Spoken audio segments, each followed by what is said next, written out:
Sa ginanap na Congress hearing nitong Biyernes, nanindigan pa din ang dating mayor ng Pambantarlac na si Alice Go na hindi siya spy. Nang may banggitin naman na pangalan si Congresswoman Migs Nograles na kung saan ayon dito kakilala ni Alice Go ay sinabi ni Go na hindi niya umano kilala ang binanggit ni Nograles. Kahit na may video footage niya na pinakita si Nograles na magpapatunay sa ugnayan ni Go kay Zhe Jan ay mariin pa ding pinabulaanan ni Go na magkakilala sila ng pinanggit ni Nograles. Maging ang lugar sa China na kung saan di umano ipinanganak si Go ay mariing itinanggi nito na alam niya ang lugar. Ayon kay Alice, hindi pa umano siya nakakapunta sa nasabing lugar. Tila nakapagtaas na nga din ng boses si Go sa Kongreso dahil sa paulit-ulit na tanong sa kanya ng Kongreso, katulad na lamang ng umano'y pagiging spy nito at ang questionableng kanyang pagkakakilanlan. Alice Go, Mr. Chair, you are denying that you are a Chinese spy. Hindi po ako spy. Well, Mr. Chair, wala naman atang spiya na mag-aamin na spiya siya. No? So, it really begs the question. But anyway, alam nyo ba, Ms. Go, na itong si Zhang na umamin na Chinese spy siya, sinabi naman niya, kilala ka niya, ay inamin niya na dito siya na-recruit sa Pilipinas. Your Honor, I cannot answer your question dahil hindi ko po siya kilala. So, to put on record, this video showed mahaba kasi to, it's an excerpt of the video that inamin niya na recruited siya dito sa Pilipinas. In fact, can we show lang na nagpakita siya ng picture na nandito siya sa Pilipinas. I think it's one of the recruiters. Kung pwede lang natin mapakita yung picture na yun.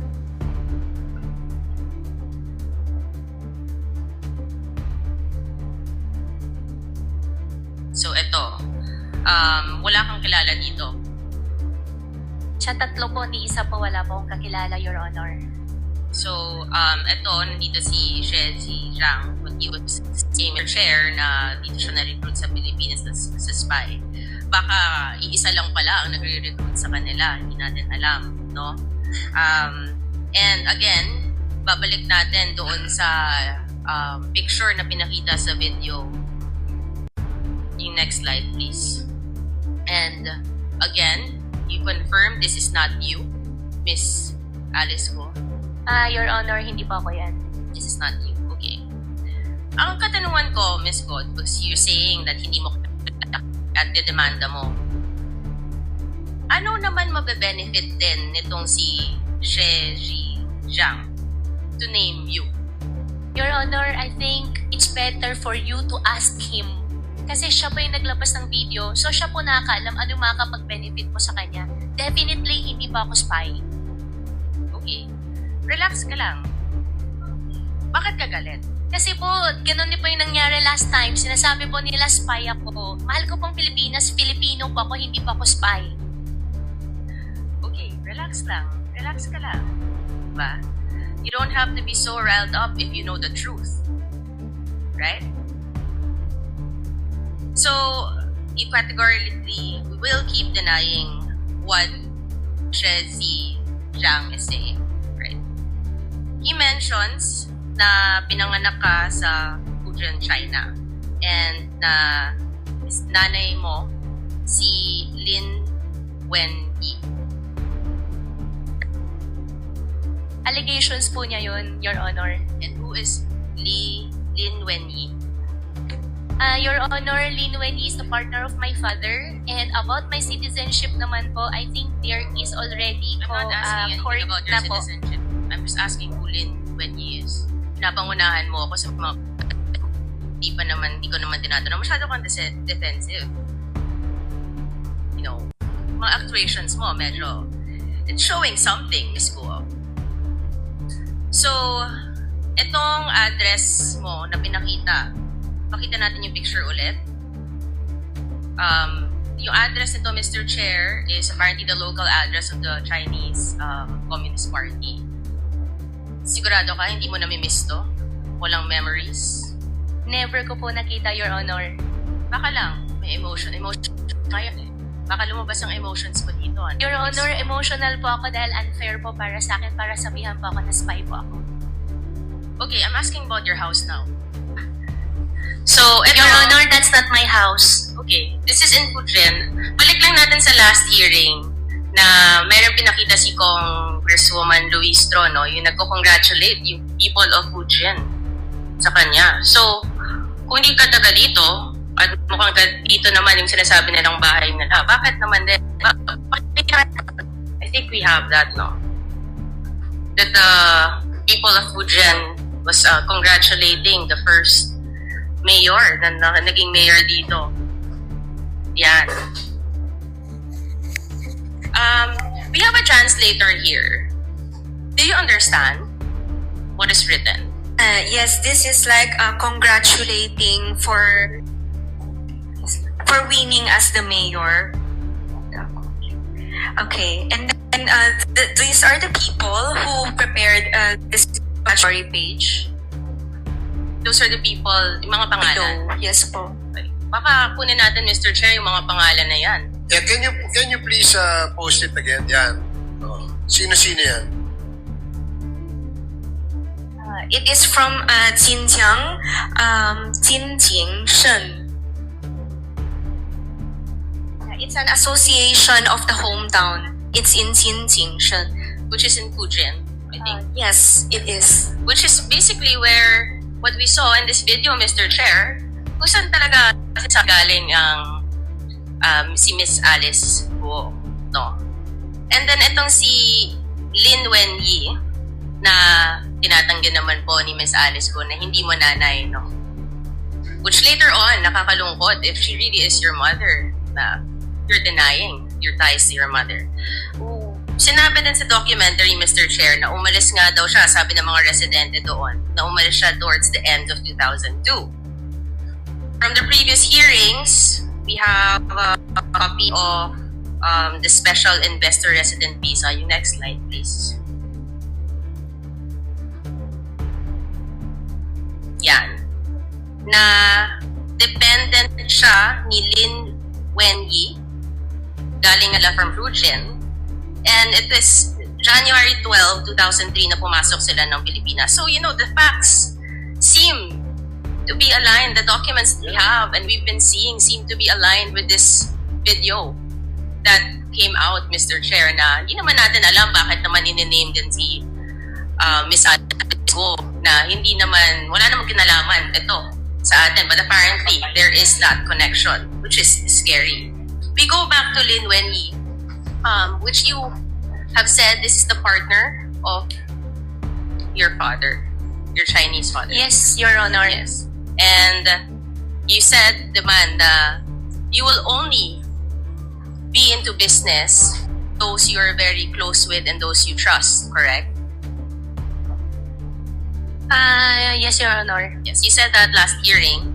And yung lumabas nga, yung mga corporations, makita natin, they're about, pakita natin yung almost similar to the table that we showed last hearing, or 2 hearings ago.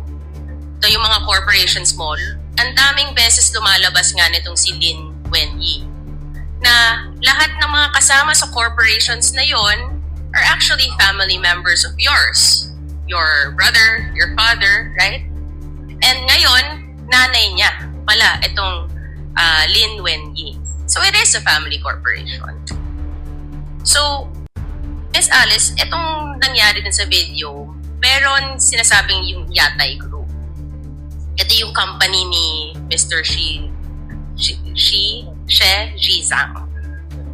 And actually, itong business ni She Zhizang ay katulad ng mga negosyong tinayo mo sa Bamban Tarlac.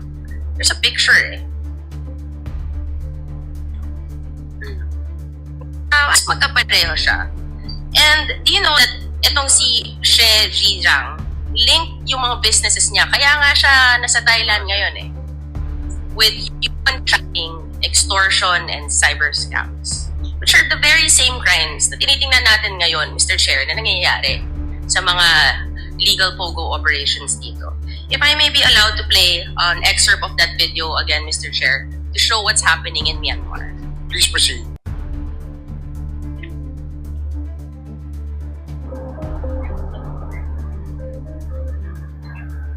one of Asia's most mysterious cities. A pulsing boom town in a war-torn region of Myanmar. You see really just how close it is to Thailand, with just this tiniest river that separates them. Across the border is Yatai New City. Once a sleepy rural town, it's been transformed by vast sums of Chinese money. Judah Tanner used to run a school near where the neon-lit buildings now stand. That really is Myanmar's version of Las Vegas or Macau. Just a few years ago, it was rice fields and fields. Basically, overnight, we've just erupt into this city that just goes as far as the eye can see. It's Lunar New Year. Mr. Chair, essentially, no, makikita natin may similarity from a rural area, pumasok at nag-expand, nag-build ng mga ganitong front legal businesses na alam naman natin may mga illegalities which is being found in Myanmar. And ito yung sinabi ng Chinese spy na si She Zhijiang. So essentially, Mr. Chair, kung titingnan mo, I may show na lang to this committee para mas madali. Parang ang mga espiya ng China, di lang sa Pilipinas, pati sa Myanmar, we don't know other countries that we can later on discover. Parang may steps sila kung anong gagawin nila. Parang, step 1, pumili ng bansa. Halimbawa, itong Philippines sa atin, Myanmar, Thailand. Step 2, pumili ng lugar na pagtatayuan ng mga industrial complex, which we have seen in Porac, Pampanga, and in Bamban, Tarlac. Step 3, maghanap ng mga dayuhang Chinese na mumumuhanan na tutulong magtayo ng negosyo. Kita natin, yung kapatid ni Michael Yang, nakatanggap halos 2 billion pesos mula 2018 hanggang 2021. Si Zhang Lujin, nakita natin guilty sa Singapore para sa kasong money laundering na incorporator ng Baofu. At yung si Xiang Zhonggu, yung ama ni Esco, na incorporator din, na sinasabi nga niya, yun ang simula, di ba? Na nagpondo rin sa kanya sa mga businesses. There's this trend, Mr. Chair, no? Na galing sa Chinese, nagsisimula, or kung grandfather man, ito yung mga paulit-ulit na kwento Then there's step 4. Kukunin ng mga loob ng mga residente at gawing dummies. Nakita natin, I think, di ba may mga nag-surrender, I think over the last few days, Mr. Chair. Itong sinema Telma Laranan, Rowena Evangelista, tindahan sila ng mga gulay, no? May mga barbecue stall na obviously hindi naman nila kaya mag-incorporate or to give itong mga capital sa mga malalaking negosyo na nag-surrender na ginamit lang sila. I don't know kung paano nila ginawa ito. Sakto nila yung loob ng mga residente kasi syempre may mga pangangailangan siguro at hindi naman nila iniisip kung ano yung magiging repercussions. Then there's step 5 na maghahanap ng makapangyarihan na tao na may pera at impluwensya sa gobyerno na alam natin na tinatanungan natin na ngayon hindi na natin makita, Mr. Chair, ang dating presidential spokesperson na kita natin tinulungan niya, bigyan ng permit ang mga Pogo, known personality who's the lawyer and owns several properties connected to what we have been seeing the past few hearings. Then there's step 6, mag-incorporate na ng mga kumpanyang mukhang legitimate sa una. Diba? Nabigyan na natin ng lisensya tong Hongshen. And then na-raid yung Baofu compound. Yung Lucky South 99 nagsimula as a BPO, sa BPO at real estate industry. Ngunit inamend na yung AOI niya noong February, doon na pumasok yung Pogo. So they can start operating in the guise of a legitimate business na mamaya magiging illegal naman. Then there is the next step, magkakaroon nga ng corporate layering na. At nakikita natin sa mga different corporations like Baofu, itong mga corporation ng mga Yangs, itong mga corporations nila Miss Alice Guo. Nakita natin sa Matrix today, there are so many corporate layers na pag tinignan mo, it all ties back to two personalities, or actually three personalities who are here na magkakasabwat, Mr. Chair. And of course, step 8. Then dito na, pag nangyari na itong lahat, magkakaroon na ng illegal na gawain na may mga human trafficking, money laundering, illegal gambling, love scams, tax evasions, at iba pa. You know, Mr. Chair, nakakalungkot. So ito, titingnan natin, steps 1 to 8. Mukhang ito ang, kumbaga, standard siguro nila or mission order ng mga espiya na to. Na nakakalungkot na pumasok sila ng Pilipinas. Pinayagan silang pumasok ng Pilipinas dahil bawal sa kanilang bansa itong mga gambling, offshore. Pumasok ang China dito. They took advantage of our country, our laws, our citizens, our resources, Mr. Chair. Nakakatakot dahil hindi to one-sided. Lahat ng mga steps na to, mangyayari lang at pupunta sa next step kung pinayagan to ng gobyerno. There are steps and there are processes at sinabi ni Alice Guo na our government agencies can prove naman daw. Diba? Kasi alam niya, hindi naman gagalaw to, hindi mangyayari to kung walang approval ng mga government agencies. So paano to nakalusot, Mr. Chair? Yung tinitingnan natin. Kaya natin ginagawa to. Yung government ng Pilipinas natin, paano nangyari to? Para nakapasok ang China dito? Paano ka nakalusot ang isang Chinese spy dito? At malala, paano naging parte ang isang Chinese spy sa gobyerno natin na binoto ng mga Pilipino? Ano nangyari to? Sino ang pumayag na mangyari to? Akala ko ba, Mr. Chair, diba the Philippines is not for sale? Yun yung sinasabi. Baka kaya naman palang the Philippines is not for sale dahil siguro as early as 2017 ay yung nagsimula tong lahat ay mukhang nabenta ng Pilipinas. So sino ba ang nagbenta ng Pilipinas sa China? Yun lang po, Mr. Chair. And I will end again to Miss Alice Guo with the message of your fellow Chinese spy to you. So sana medyo matauhan ka ng konti. Zinche's dossier. They say Guo was born here and only moved away towards the end of 2002. She says he has a message for the former mayor.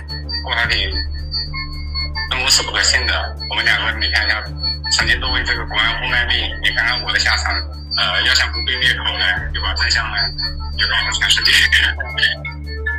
China's Ministry of State Security did not respond to our request for comment.